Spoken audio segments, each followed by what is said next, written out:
Hi, today I'm dealing with one of my favorite topics, which is related to career lines that a content writer can build. I want to share this very funny story. Um, when I first introduced myself as a freelance content writer, they said, "Oh, you must be really poor. You must be making very little money." Um, and I just smiled to myself and I asked them, "What makes you think so?" They said, "Oh, writing is almost done for free, and you don't have a life, you don't have a career progression when you choose something like being a freelance content writer." And I just smiled and walked away from that conversation because it was very hard to explain to this person how successful you can be as a content writer. And a lot of young content writers also have this dilemma: should I be a freelance content writer, not be? And today I'm going to eliminate all that confusion because there is a clear line of career path progression when you're choosing to be a self employed freelancer. And this is a three-part video. I am going to talk in this particular video about career progression for a self employed freelancer. There's another one coming up for somebody who's working as a content writer in a product company. And there's the third part that's going to deal with, a content writer working for an agency.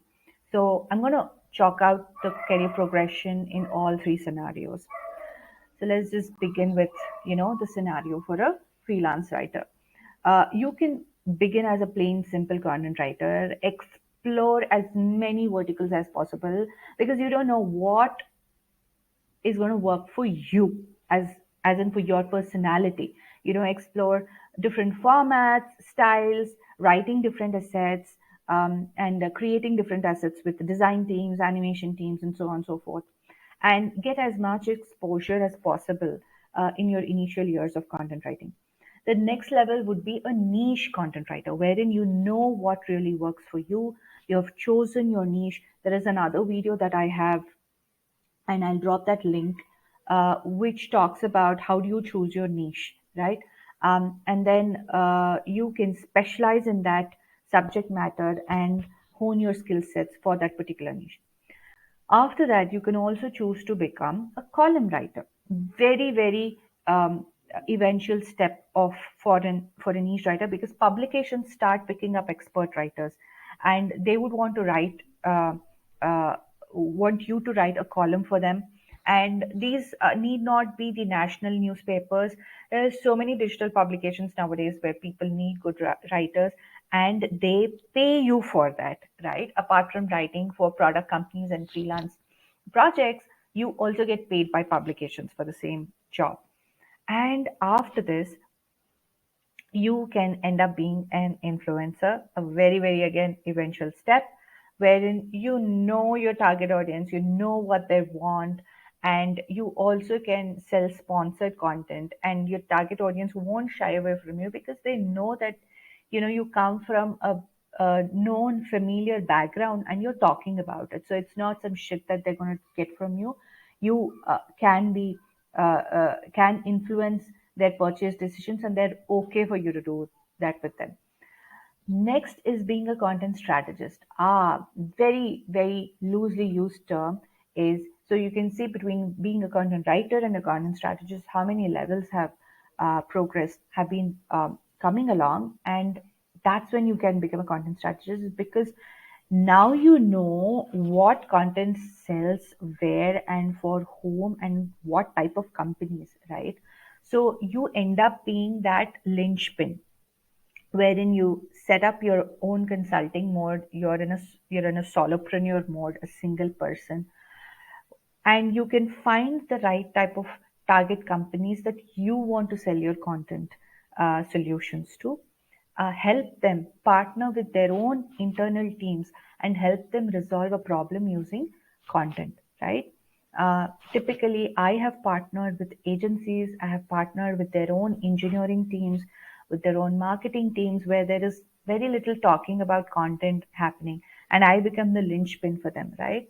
And help them with the right kind of tools, marketing tools, content tools that can help them measure what content they're creating, create better content, and build that entire stack for them.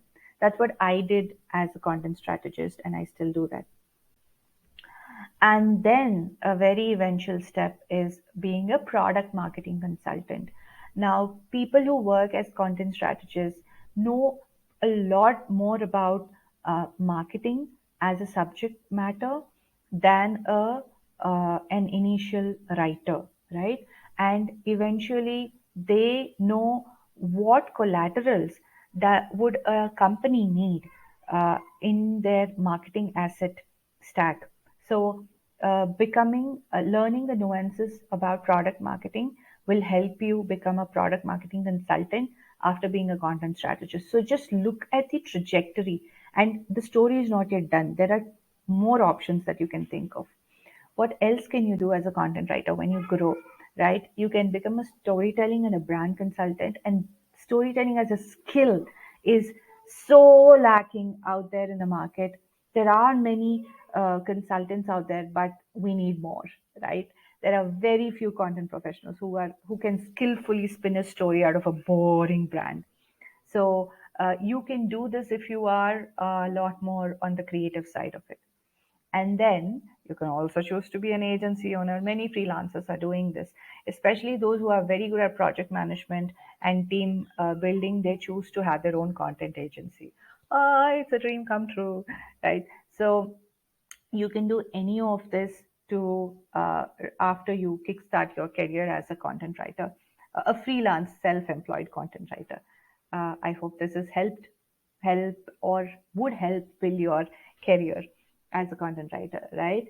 So another week, as I promised, I'll be uh, talking in continuation to this about becoming a content writer at a product company and how do you progress within there, and then also being a content writer in an agency and how do you grow there. So, ta-da! Until then, bye.